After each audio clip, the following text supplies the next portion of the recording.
5 or 6 humps appeared about 200 yards away. And when I saw them, the thoughts that entered my mind were this: there was nothing there when we passed. It's not any creature I know. It fits the descriptions of Loch Ness Monster. It must be the Loch Ness Monster. This animal appeared, long, tapering neck, small head, huge hump, which I reckon 30 feet long, about 3 to 4 feet high at the apex. And I shut my eyes once, twice, 3 times to make quite sure I wasn't imagining seeing something. No, it was there all right. The loch is a mysterious place. Shadows and wakes create peculiar effects. There are those who say anyone can be coaxed into seeing a monster in these waters.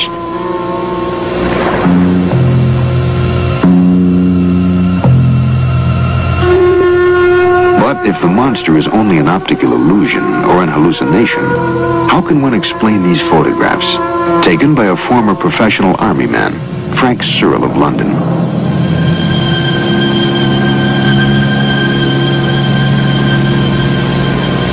Searle runs his own one-man investigation unit at Loch Ness. He lives hermit-like at water's edge, in a tent, with few comforts of modern living. He has been here now for 5 years. His goal, to get close-up pictures of the monster. He tells us why. I figure it would be worth a lot of money. Just the use of the pictures by the media all over the world, I think, would fetch in something like about £200,000 over perhaps the first 6 months. After that, there would be lectures, personal appearances and so on, and royalties from the pictures.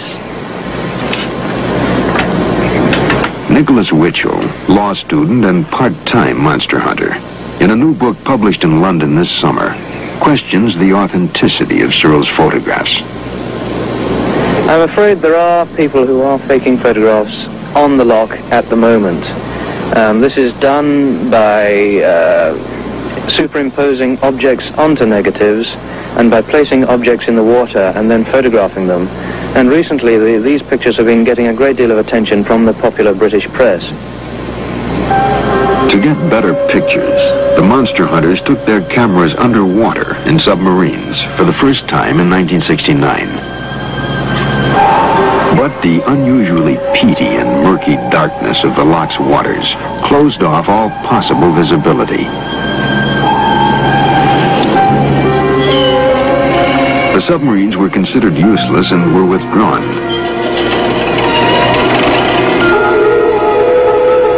Better results have been achieved with sonar, sound waves which collect echoes off whatever object they bounce. The echoes are converted into electrical signals on shipboard graphic recorders. 3 times in 1969, 70, and 72, research teams acoustically exploring the depths of Loch Ness have had contact with large, moving, but not necessarily living objects.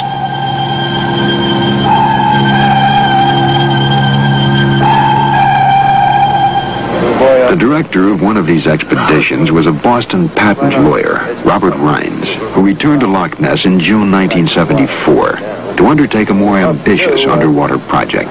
We'll lower this there and have this sink into the silt and so forth.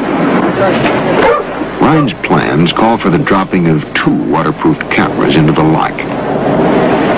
The cameras are connected to a powerful strobe light and sonar recorder, all operated by a computer.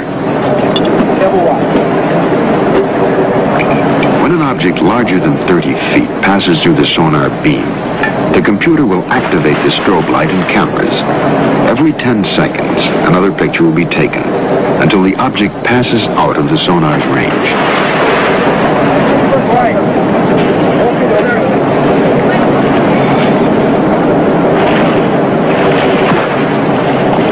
The equipment in place, a professional diver gives his opinion of working in Loch Ness. You're dead right. I don't intend to go back to Loch Ness again. Was it frightening? It was frightening. What was frightening about it? The eerie darkness. The buoy marks the location of the Rhines camera gear. 100 feet below the surface. Developed by Dr. Harold Edgerton of MIT, who also developed Jacques Cousteau's underwater equipment, this gear represents the current best hope of determining the monster's existence. In 1972, the Rhines team recorded this large object on the sonar screen, at the same time as it took this picture of a fin, said to be about 8 feet long, 4 feet wide. The fin, Rhines speculates, of the Loch Ness Monster. The Rhines fin bears a striking resemblance to the fins shown on the fossilized remains of plesiosaurs.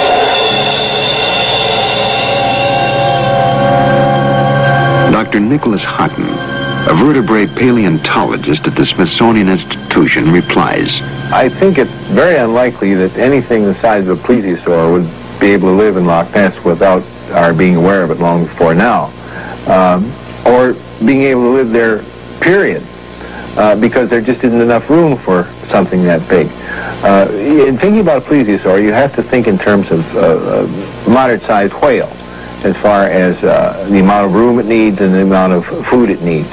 I can't give you very precise figures, but just to get sort of a ballpark order of magnitude, I would say that a reproducing population of plesiosaurs, whatever that is, maybe 40 individuals, we don't really know, but it would require a stretch of sea, depending on productivity, ranging along coastal waters, say from Chesapeake Bay down to, at least down to South Carolina or Georgia, and maybe all the way down to Florida. There has been talk of electrifying the lake, of building giant nets, to find the hard evidence to determine if the creature exists. Without that evidence, the Loch Ness Monster must remain an intriguing but unsolved mystery. And like the creatures that dwell in Loch Ness, a mysterious lake in the Highlands of Scotland, here in these waters dwells a family of monsters that some scientists believe are survivors from the age of the dinosaurs.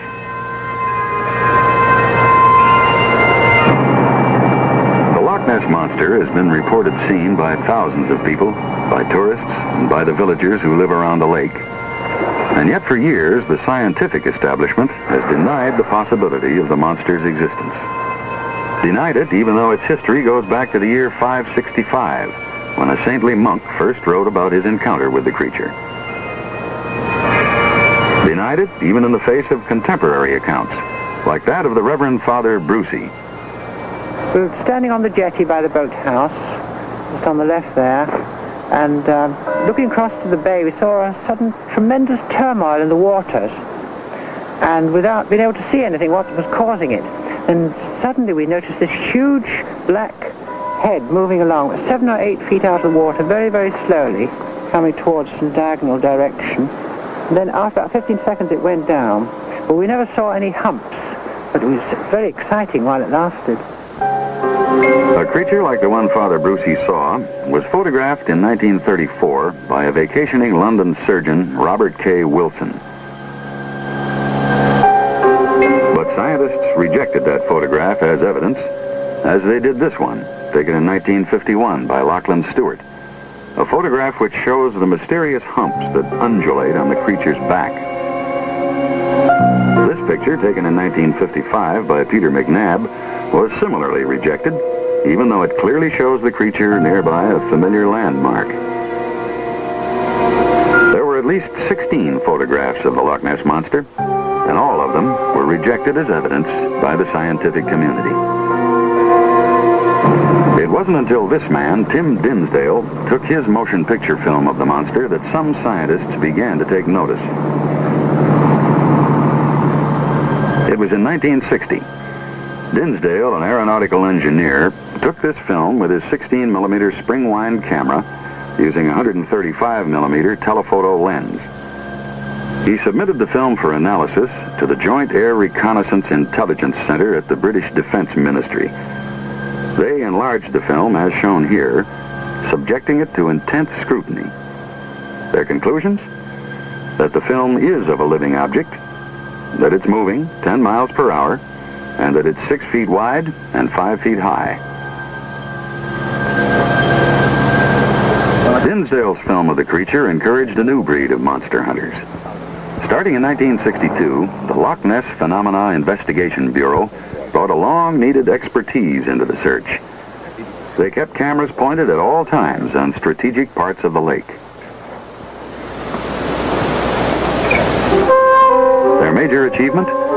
This film, taken by Richard Rayner in June 1967.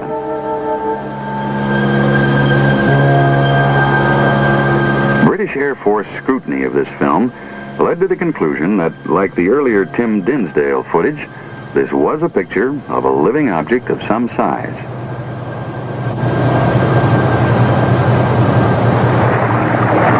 In 1969, for the first time, the monster hunters took their cameras underwater in submarines. But the unusually peaty and murky darkness of the loch's waters closed off all possible visibility. The submarines were considered useless and were withdrawn.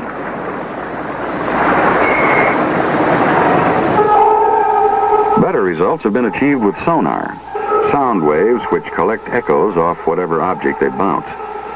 The echoes are converted into electrical signals on shipboard graphic recorders. 3 times, in 1969, 70, and 72, research teams acoustically exploring the depths of Loch Ness have had contact with large moving objects. Objects which some claim are the Loch Ness Monster.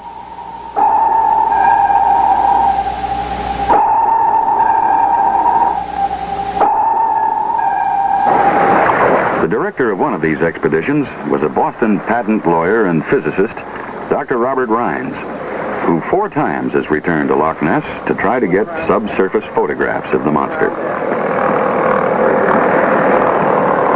Dr. Rines each time has dropped waterproof cameras into the loch. Boy out there? Yes. Well, that's right on the edge of a slope. It's in about 60, 65 feet of water. It's going down. Okay. What we'd hoped to do was to lower this there and have this sink into the silt and so forth.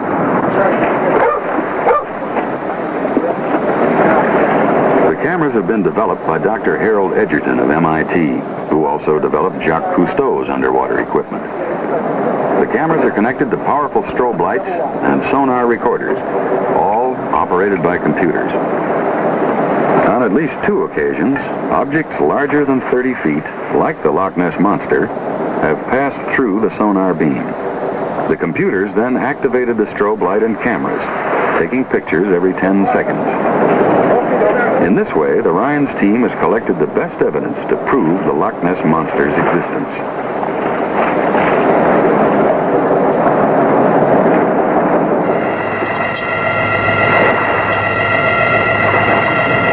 From 100 feet below the surface, they have achieved dramatic photographs, while at the same time recording sonar tracings. Tracings which indicate the passing of 2 large marine animals. On the sonar tracings, even the oft-reported mysterious humps of the creature registered. The photographs are close-up dramatic pictures of a fin, about 8 feet long and 4 feet wide. The fin of the Loch Ness Monster. What is it? Tim Dinsdale, who has interviewed almost every living eyewitness of the monster, has an idea. Then you get this tremendous body. The forward limbs, I think, are rather smaller than the rear ones. These curious humps, of which I think there are 2 basically at the pelvic and the shoulder girdle, and this region in between seems to be able to change shape. People have seen the back changing shape. They've actually watched it. And then right up the back end, you have, I think, a tremendous swimming tail, like a crocodile's tail, which is used to propel the thing through the water. This mock-up, based on eyewitnesses' descriptions and the various photographs, suggests that the Loch Ness Monsters are a family of plesiosaurs, animals believed extinct for millions of years. As we learned with the coelacanth, extinct is not as final as it sounds. Some scientists now believe Loch Ness is home to 30 or 40 such giant creatures. Creatures the local people refer to as Nessie, a harmless monster. Unless one considers the tragic accident that befell British speed champion John Cobb.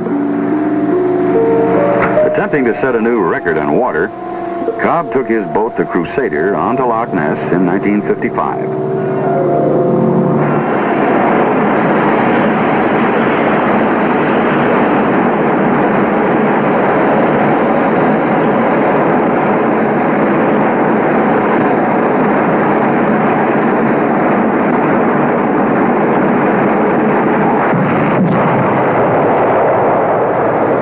Killed, his boat striking a mysterious turbulence. Indications are that this was caused by the wake of one of the loch's monsters, which was trying to avoid Cobb's thundering speedboat.